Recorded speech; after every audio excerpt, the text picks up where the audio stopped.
Chef. Mr. Nagano. Take it. Thank you.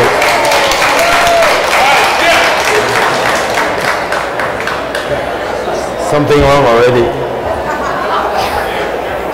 I'm in trouble. Immigration. It's always my biggest fear. But, it's okay.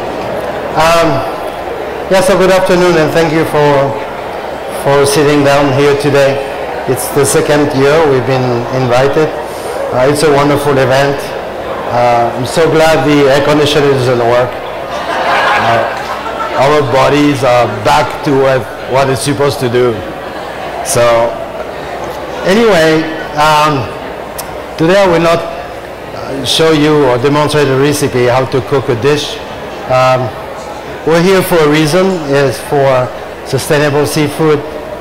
We are right a few steps from the Pacific Ocean, and those beautiful fishes here are from few dozen of miles from here, from Morro Bay. I just love Morro Bay, and for me, any seafood from the coast of California makes my heart beat, really.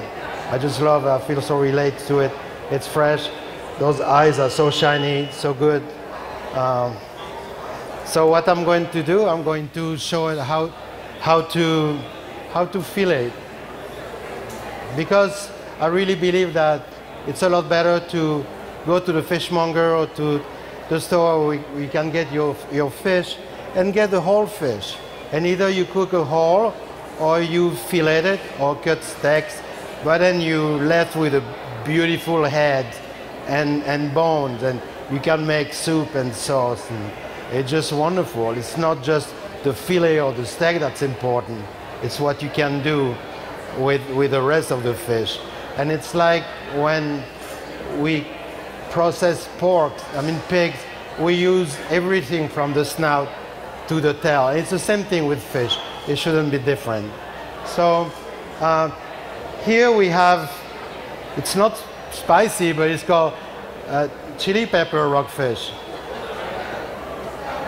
And this one is, because of the color, is vermilion rockfish also. And this one is the black cod.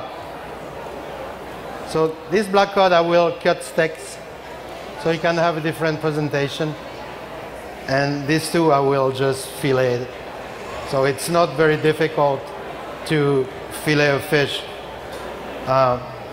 What you need really is kitchen shears, very, very sharp. That's going to help you a lot with the bone, and see how it gets very easy.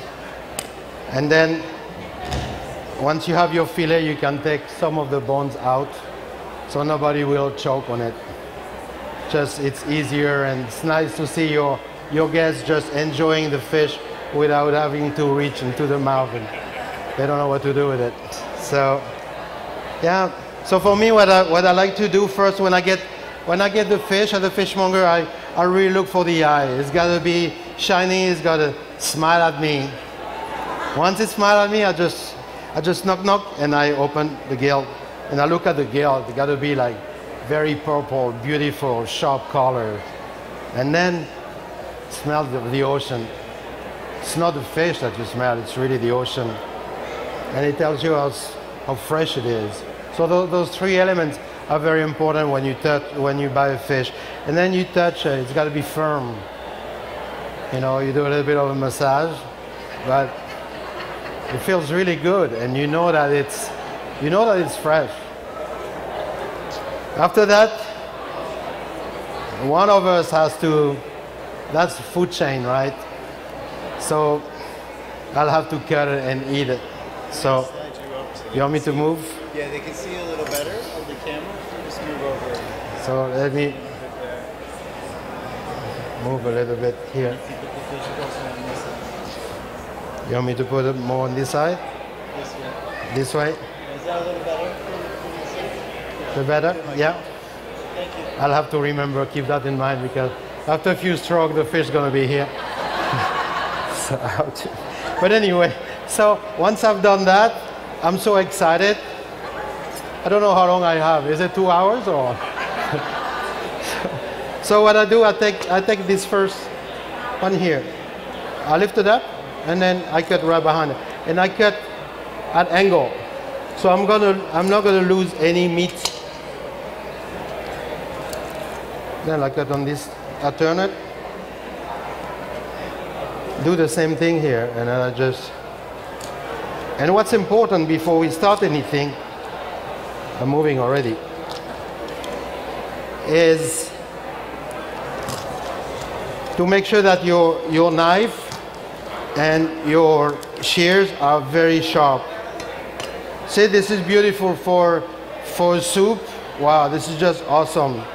Here you have nice cheeks. It's so nice. Back home, this we call it cocochas. It's right here, and usually it ends up in a garbage, but back home we use it's full of fat, like my chin here. But it's so good, so we keep that. And then we just cut. It's like going to the barber.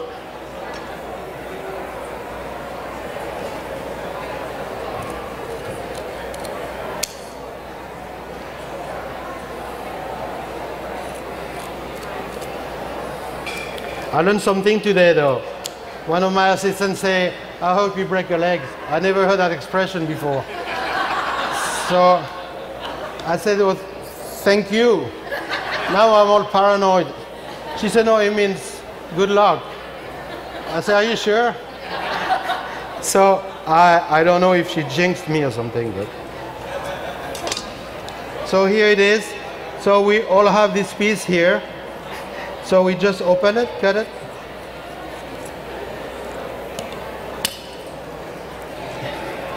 Then we clean nice. All these also, in many cultures, like here in the United States, we throw that in the garbage. Back home we keep the liver.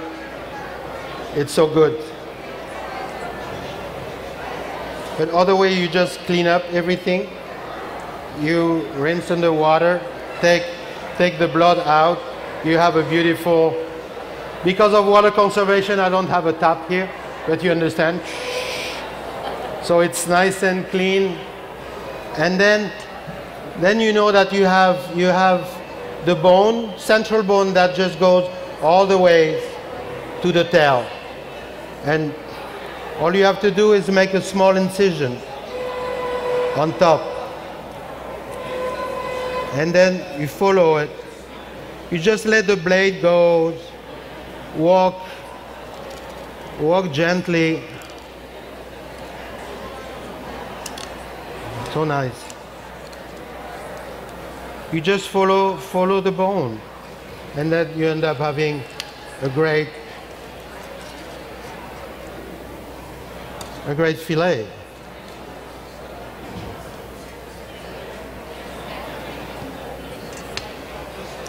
So it's so nice, so beautiful.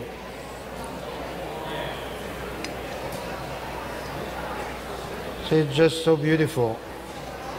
You can trim a little bit, and then you can put in the soup. Don't throw it away. It's very good.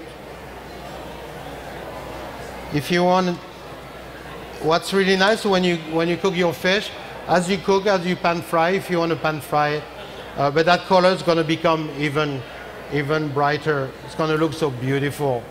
And I think it's a statement that you make. People will know that it was a fresh fish. So you have, either you cook with the skin. If you don't like it, you can always make cowboy boots with it. I heard that it's becoming very trendy. Otherwise, you just hold the fillet, and with your very sharp blade, you cut on the meat, and then you just pull. You gently pull the skin, and you apply just very light pressure, and what you end up is your left boot. It's a beautiful piece of skin. That also what you can do, if you don't want to serve it attached to the fillet, you can pan fry it. Just put weight over it when you pan fry it, and it's going to become very crispy. and just add sea salt to it, and that's a beautiful piece of conversation that people will have. It's going to be like a fish chips, and it's going to be very crispy, and that gives you a nice texture.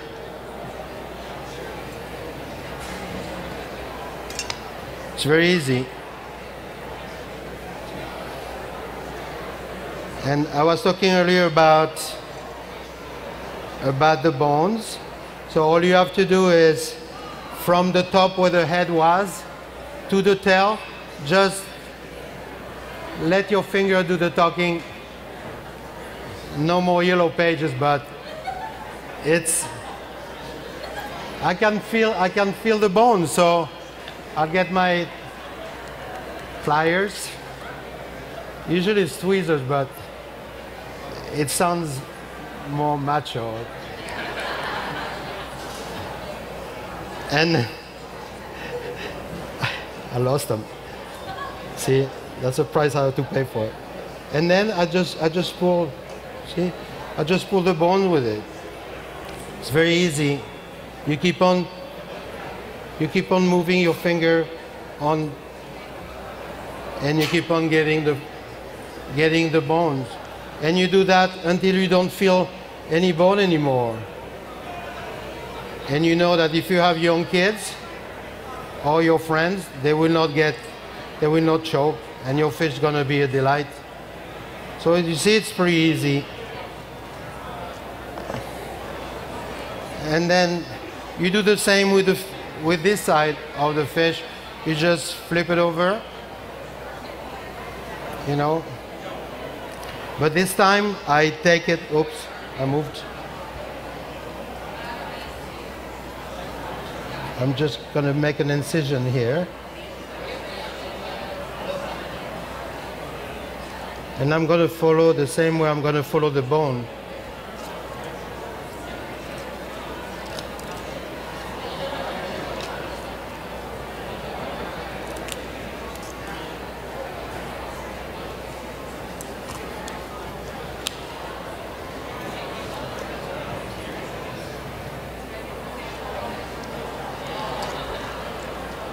And then I apply pressure and put the blade, I don't know if you see, but the blade is not totally flat on the bone, is slightly, it's looking at the bottom, at the center of the bone. But gently I just press it, and then I bring it toward the tail. It's the same. This you can use again for a beautiful fish soup or sauce.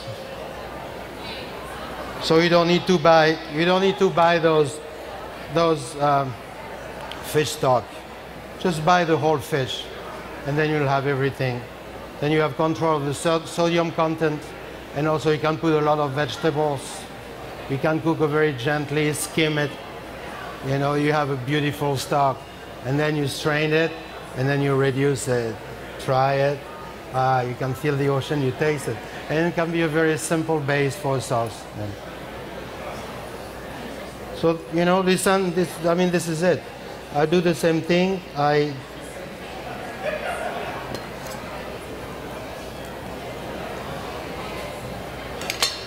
do the same thing. I run my finger again, and then have one bone here and so forth. See? So that's it. It's very easy.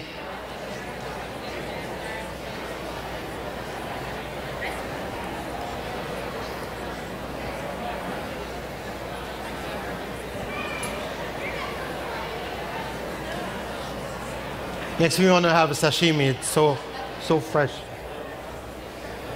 This one is so it's a black cod. It's so versatile of a fish. It's not as firm as a true cod, but still the meat really, the meat absorbs a lot of flavor, so you can really play with it. You know, being ginger or lemon and fennel, whatever flavor, wherever you want to travel to in the world, that fish can accommodate you.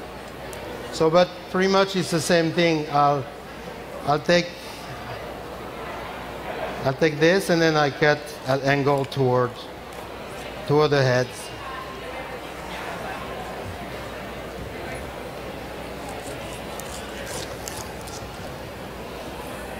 See, I really don't waste a lot of meat, if any.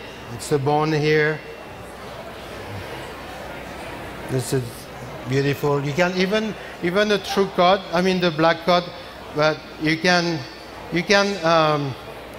tempura it, or you can just put flour and then deep fry it, and then it's just so good. The head, it's like you're picking, I don't know. It's just so good. Anyway, I'll make him look at you. So this is the fish that I like. I like to cook in different way. I don't like to have it as fillet. I like steaks. It's like salmon sometimes. I just want steak. I want the bones, or I want boneless, but I want a nice round steak. So I'll show you again. I can take my shears and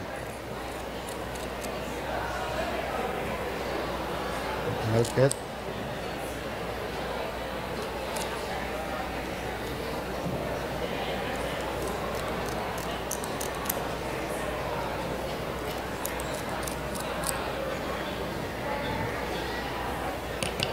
It's nice.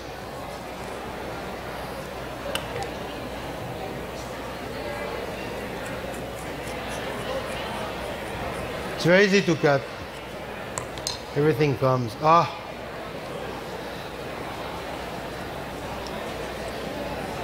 Now this one is beautiful because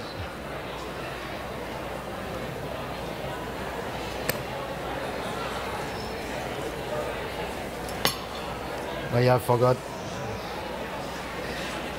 So I'll take that out. I'm not going to use, but that liver there, oh, look at that. This one is really good. Garlic, olive oil, just 30 seconds on both sides.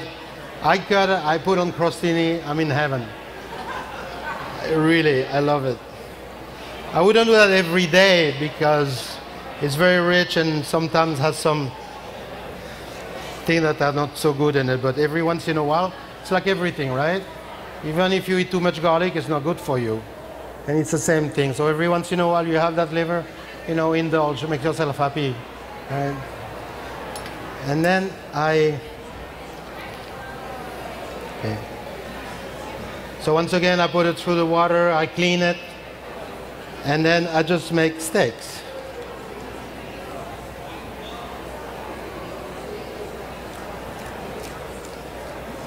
And again, if your knife is very sharp, it's no problem.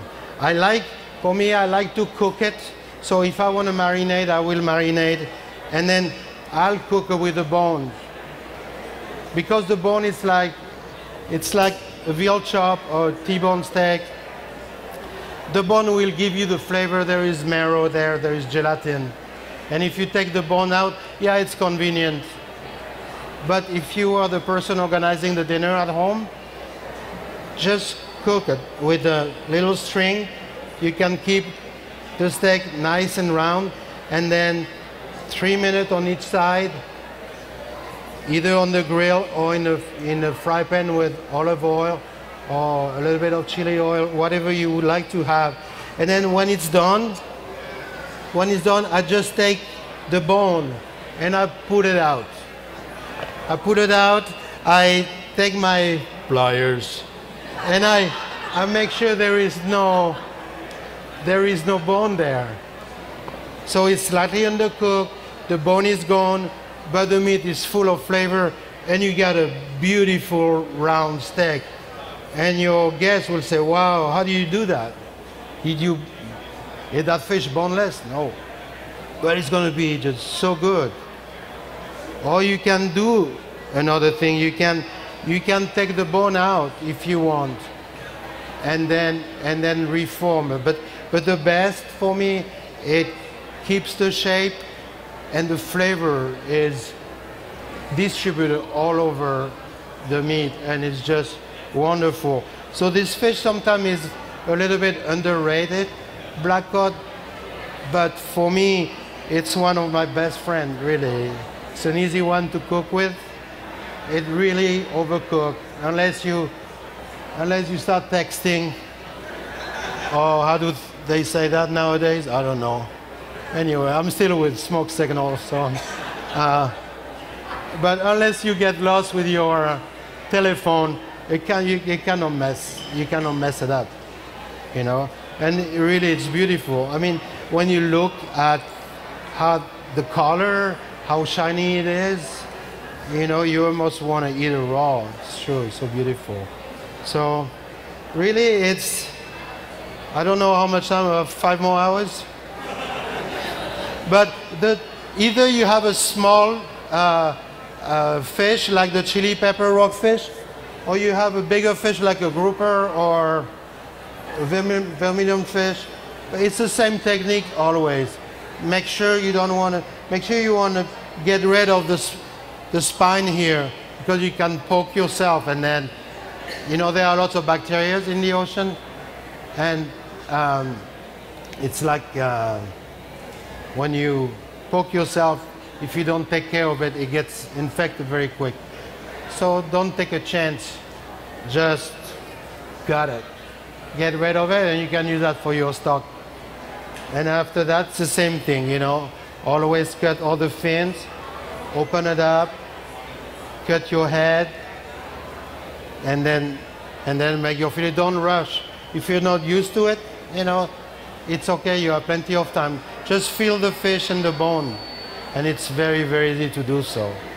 Really. So next time maybe I'll take where I'll leave it today, and maybe next year I'll cook something with it. I don't know. But yeah, thank you so much. Thank you very much, Chef. Thank you, Chef. Thank you. Didn't he make it look easy? Now everybody's going to rush home, buy a whole fish, and just prepare it. Yeah, right. Yeah. Thank you, Chef. Thank you. If you have any questions, I'll be happy. This passion comes across. Thank you. After this, there'll be about a 10-minute break, and we're going to have one last cooking demo.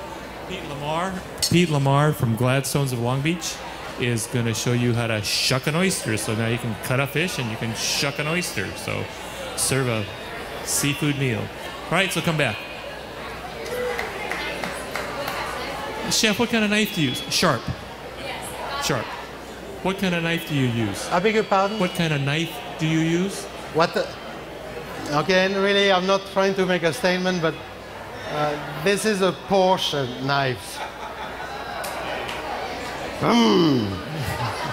No, it's actually a Porsche. It is made by Porsche company. It's true. I've had those knives for about 10 years. I can wash it, and then you can hold it. You can buy online, I think, but they are just really nice.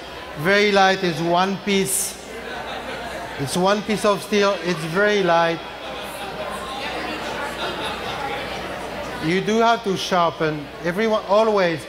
It's a habit that we have in the industry. At the end of your shift, you sharpen. At the beginning of your shift, you sharpen it. Maybe once or twice a week, we use the stone. So this is your best friend, because if it's not sharp, that's when accident happen. Instead of cutting across, straight across, the knife, if it's not sharp, it will go on the side. And then you force yourself more, so you get more tired. So for us, it's very important to have the knife always, always, always sharp. That and a good pair of pliers. Okay, thank you, Chef. Yeah, Chef will be in his booth. If you have any other questions, you're free to go down there and talk to him in person. Thank you very much, everybody. Thank you. Thank you very much. Thank you.